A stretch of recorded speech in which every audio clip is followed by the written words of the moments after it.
Assalamualaikum warahmatullahi wabarakatuh. Kembali lagi dengan saya Syafir Masniati dari program studi bimbingan konseling Islam di mata kuliah pengantar psikologi dengan dosen pengampu yaitu Bapak Muhammad Adsan Abdillah, SPSI, MPSI.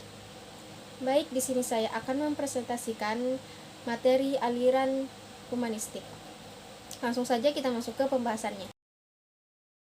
Pembahasan yang pertama ialah humanistik. Apa sih humanistik itu? Humanistik adalah aliran dalam psikologi yang muncul tahun 1950-an. Adapun humanistik memandang manusia sebagai manusia, yang artinya manusia adalah makhluk hidup dengan fitrah-fitrah tertentu. Ciri khas utama dari teori humanistik adalah berusaha untuk mengamati perilaku seseorang dari sudut si pelaku, bukan dari sudut si pengamat. Sebagai makhluk hidup, manusia dari dalam dirinya sendiri harus melangsungkan atau mempertahankan dan mengembangkan hidupnya dengan potensi-potensi dan yang dimiliki di dalam dirinya. Dalam ilmu psikologi, teori humanistik dipandang sebagai alternatif kekuatan ketiga dari kedua kekuatan teori yang sepanjang sejarah selalu menjadi teori yang dominan, yaitu psikoanalisis dan behavioristik. Teori ini dinamakan humanistik karena memfokuskan diri secara khusus pada tingkah laku manusia. Selanjutnya ialah asumsi dalam psikologi humanistik. Itu ada 3. Yang pertama ialah manusia memiliki kehendak bebas atau free will untuk bergerak. Dalam psikologi humanistik ini memandang individu pada hakikatnya memiliki potensi yang mampu memaksimalkan dirinya. Hal ini didasarkan dari latar belakang pendekatan psikologi humanistik yang didasari prinsip eksistensialisme, di mana dalam individu memiliki kehendak bebas untuk menjalani kehidupannya dan mampu memberikan atau mampu bertanggung jawab atas dirinya sendiri. Yang kedua, setiap manusia itu unik dan memiliki potensi. Jadi setiap individu itu mempunyai potensi masing-masing yang ada dalam dirinya. Psikologi humanistik ini meyakini bahwa setiap individu atau manusia memiliki keinginan dan dorongan untuk membuat dirinya menjadi lebih baik. Asas ini sebagai nilai yang positif dan fokus pada nilai-nilai kemanusiaan, bahwa pada dasarnya setiap individu memiliki potensi di dalam dirinya. Yang ketiga, individu memiliki kemampuan untuk mengaktualisasikan dirinya. Asumsi berikut ini menganggap bahwa setiap individu memiliki dasar kebutuhan di dalam hidupnya. Kebutuhan ini mendorong pada aktualisasi diri yang menyangkut pada pertumbuhan psikologis, pemenuhan dan kepuasan di dalam hidup sebagai dasar motif manusia. Kondisi individu yang tidak mampu mengaktualisasikan dirinya yang terkadang menjadi hambatan dalam kepuasan di dalam hidup di dalam diri individu. Adapun tokoh-tokoh teori humanistik ialah yang pertama adalah Arthur Combs. Bersama dengan Donald, mereka mencurahkan banyak perhatian pada dunia pendidikan. Meaning atau makna atau arti adalah konsep dasar yang sering digunakan. Belajar terjadi bila mempunyai arti bagi individu. Guru tidak bisa memaksakan materi yang tidak disukai atau tidak relevan dengan kehidupan mereka. Contohnya, misalnya anak tidak bisa matematika dan sejarah bukan berarti, tetapi karena mereka terpaksa dalam mengikuti pembelajaran tersebut, mereka dan merasa sebenarnya tidak ada alasan penting mereka harus mempelajarinya. Pelaku tersebutlah sebenarnya tak lain hanyalah dari ketidakmauan seseorang untuk melakukan sesuatu yang tidak akan memuaskan pada dirinya.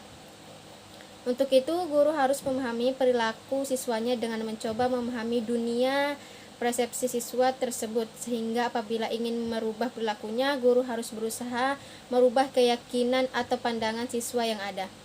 Selanjutnya ialah teori Maslow. Maslow didasarkan pada asumsi bahwa di dalam teori ini diri individu ada 2 hal.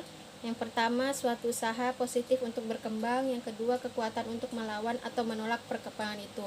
Bahwasannya pada diri masing-masing itu orang mempunyai berbagai perasaan takut seperti takut untuk berusaha, berkembang, takut untuk mengambil kesempatan, takut membahayakan apa yang sudah dia miliki dan sebagainya. Tetapi di sisi lain, orang juga memiliki dorongan untuk lebih maju ke arah keutuhan, keunikan diri, dan ke arah kepercayaan diri menghadapi dunia luar.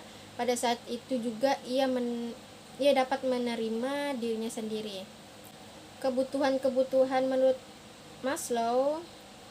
Maslow menyusun suatu hierarki kebutuhan manusia yang menggunakan susunan piramida untuk menjelaskan dorongan atau kebutuhan dasar yang memotivasi suatu individu, yaitu yang pertama, tingkatan pertama atau yang terendah yaitu kebutuhan fisiologi. Kebutuhan paling dasar yaitu kebutuhan yang harus dipenuhi pertama kali dan paling mendesak karena berkaitan langsung dengan pemeliharaan biologis manusia dan juga kelangsungan hidupnya. Contohnya kebutuhan makan, minum, tidur, tempat tinggal, dan bebas dari rasa sakit.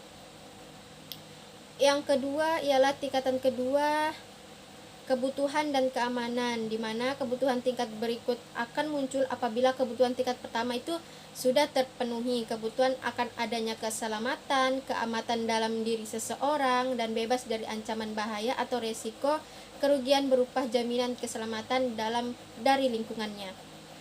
Yang ketiga ialah kebutuhan untuk mencintai atau rasa sayang, yang cakupannya untuk membina keintiman atau kedekatan dengan orang lain, persahabatan, dan adanya dukungan. Kebutuhan ini akan mendorong individu untuk menjalin hubungan secara efektif dan emosional dengan individu lainnya, baik lawan jenis atau sesama jenis, dalam lingkungan keluarga maupun di dalam masyarakat. Yang keempat, kebutuhan yang berkaitan dengan harga diri, berupa kebutuhan untuk mendapatkan rasa hormat atau penghargaan di dalam dirinya sendiri dan juga dari orang lain. Seorang perlu mengetahui bahwa dirinya berharga dan dapat mengatasi berbagai tantangan yang ada dalam kehidupannya. Yang tingkat tertinggi ialah kebutuhan akan aktualisasi diri, berupa aktualisasi yaitu individu yang telah mencapai pemenuhan semua kebutuhan dan telah mengembangkan potensi dirinya secara keseluruhan. Adanya kebutuhan akan kebenaran dan keadilan sesuai dengan keinginan dan potensi yang dimiliki. Apabila sudah mencapai tahap aktualisasi diri, berarti telah menjadi manusia seutuhnya dan mampu memenuhi kebutuhan-kebutuhan yang bagi orang lain tidak pernah terlihat.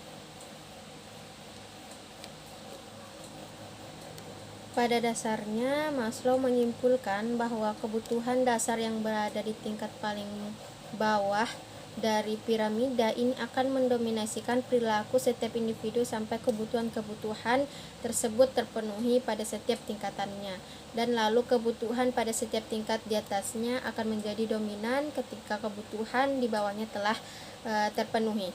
Selanjutnya yaitu tokoh Carl Rogers. Rogers berpendapat bahwa setiap individu memiliki potensi dan kemampuan untuk memahami dirinya hingga dapat berfungsi seutuhnya dan mencapai aktualisasi dirinya. Menurut Rogers, seorang yang sehat ialah seorang yang mampu melakukan aktualisasi atas dirinya. Rogers berpendapat masa lalu memang memberikan pengaruh pada masa sekarang, namun hal yang dapat kita lakukan atau dilakukan adalah berfokus pada keadaan saat ini dan hari ini. Setiap individu mampu mengembangkan dan memaksimalkan potensi yang ada pada dirinya adalah bentuk dari aktualisasi dirinya. Rogers juga mengembangkan perihal konsep diri ideal atau ideal self dan konsep diri sebenarnya atau real self yang terkadang menjadi salah satu hambatan bagi individu untuk mencapai aktualisasi atas dirinya.